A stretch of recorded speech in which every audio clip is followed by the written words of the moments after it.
The ancient Greeks made cement that was impervious to radioactivity. Why is that? Well, one of the locations that was found is the throne room of the Palace of Knossos in Heraklion, Crete. And the archaeologists did not know, they couldn't answer the question, why would the ancient Greeks, the ancient Cretans, the ancient Minoans, use such concrete in order to make the building, the area of the throne room, the room behind here, the throne room, impervious to radioactivity. And according to an article, this cement was impervious to radioactivity since 1000 BC. As revealed by Professor Estathis Eftathiadis, cement engineer, NTUA, graduate in 1945, former NTUA curator, honorary general director of the Ministry of Environment, the ancient Greeks had concrete here and 3,000 years more durable than American Portland cement. And according to Martha Goodway, a physiochemist, metallurgist, and archaeologist, Smithsonian, in 1992 at the conference in Boston, the mortar of Lavrio of Sunia, the area just south of Athens, reservoir coatings is impermeable to radioactivity, apparently due to the presence of lead, which is metal with harmful radiation protection properties. So their cement, the ancient cement, had lead inside it, and that's what made the cement impermeable to radioactivity. So why would the ancient Greeks put lead in their cement? To have it impervious to radioactivity. She even recommended the use of this material as a means of coating nuclear waste storage tanks. The behavior of ancient Greek cement during setting is similar to that of the well-known industrial cement, the Portland cement. The careful special laboratory tests of the specialized chemical engineer Estathis Eftathiadis in 1978 on the ancient concrete of the tanks of Kamiros revealed the following essential characteristics.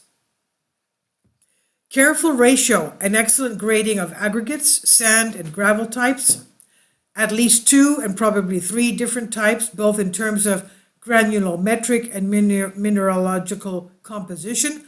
Aggregates were used, namely A, silica aggregates, B, granular limestone, and proportion so that the final granulometric gradient and curve of this mixture is very close to the relatively recent 1907 mathematical expression given by the American Fuller, also known as modern engineers, of the excellent granulometric gradient provided by the mathematical formula of photography, where the passing weight percentages of the aggregates from each partial sieve, D equals the intermediate grain size, and capital D the maximum grain size of the aggregate mixture. Use after careful selection for reception of grains of normal geometric shape, that is cubic and not flattened. The absence of natural but harmful to adhesion impurities, for example, clay or sludge coatings of grains. Suggest careful removal of impurities by washing before using the materials. Accuracy in the ratio of the content of fine mortar, which includes time, natural volcanic soil, and fine sand up to 2 millimeters in size. And next, remarkable distribution of the cement mortar in the whole mass of concrete. The adhesion of the mortar used is particularly strong on the surface of the aggregate grains even today, resulting in its most difficult separation even with the use of modern steel cutting tools.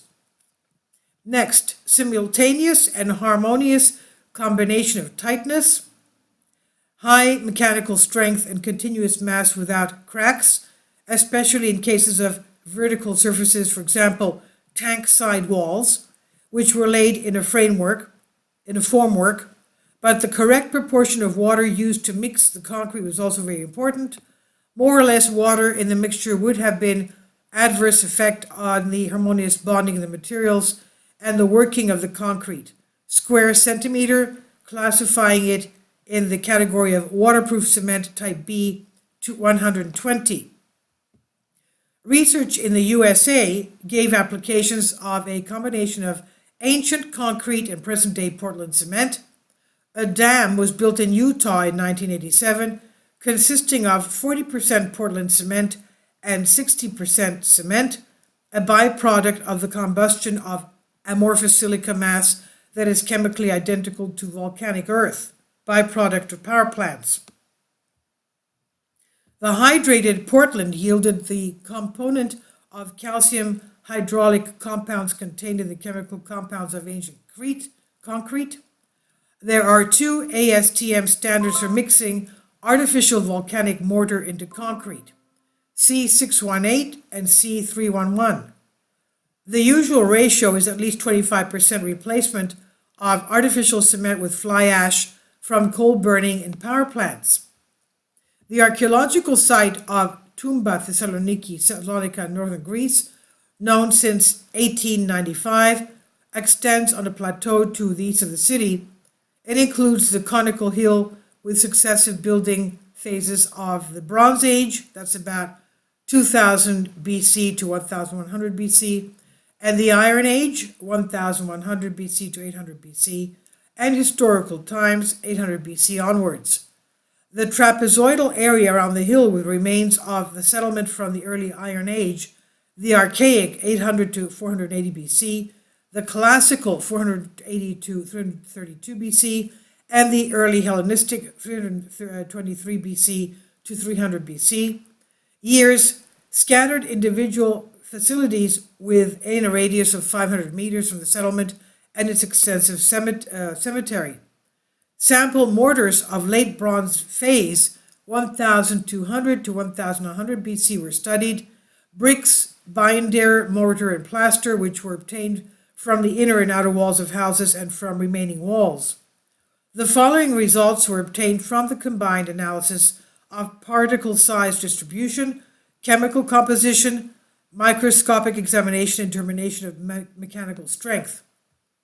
Next, in the bricks, the percentage of CaO ranges from 6 to 12%, while in the binder class it's stable 15 to 17%, and in the coatings 24%.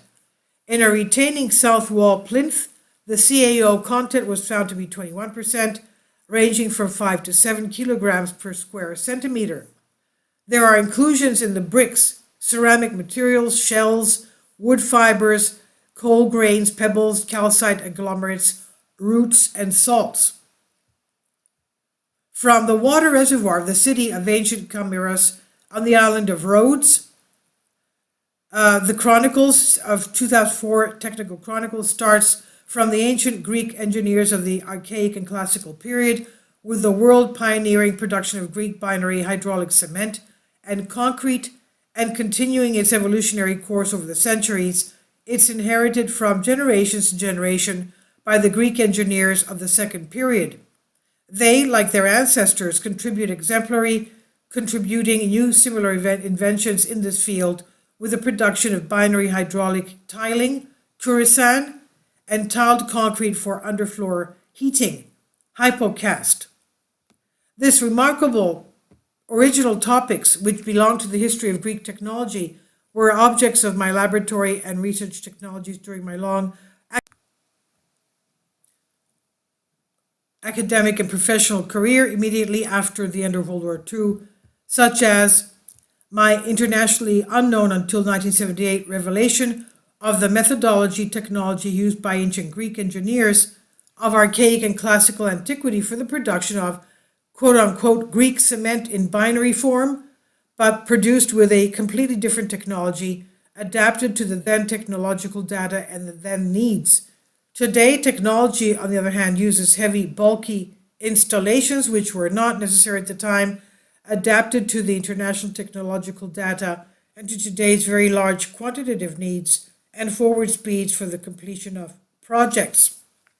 The traces of this ancient Greek knowledge are visible, despite the passage of millennia, in a multitude of constructions which date back to at least 2000 BC.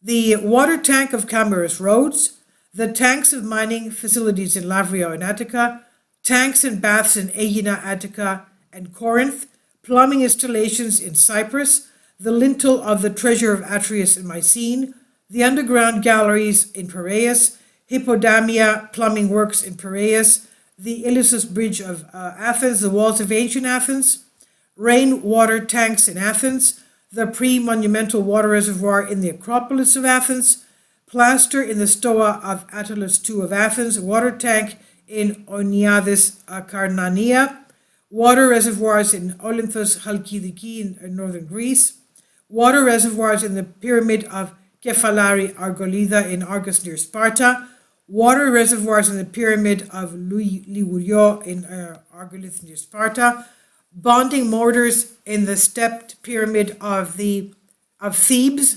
I've seen that stepped pyramid. So that has impermeable cement as well. Hellenistic reservoir in Cyprus, mortars from the prehistoric settlement of Salonika, hydraulic mortars in the bath of Pergamon. So regarding the mechanical strength of ancient Greek cement, the series of tests by Mr. Stathiadis showed that the tendency to break in compression is 135 milligrams per square centimeter, classifying it in the category of waterproof cement type B120. Not only was it impermeable to radioactivity, it was also waterproof cement. So why would they have, you could see that they use this for various water reservoirs. Isn't that something? It's amazing. I've translated this for you from a Greek article. Please leave your comments and thank you for your support. Kindly support my Patreon account. The daily posts are 5 videos daily and they are totally different from what I have on my YouTube channel.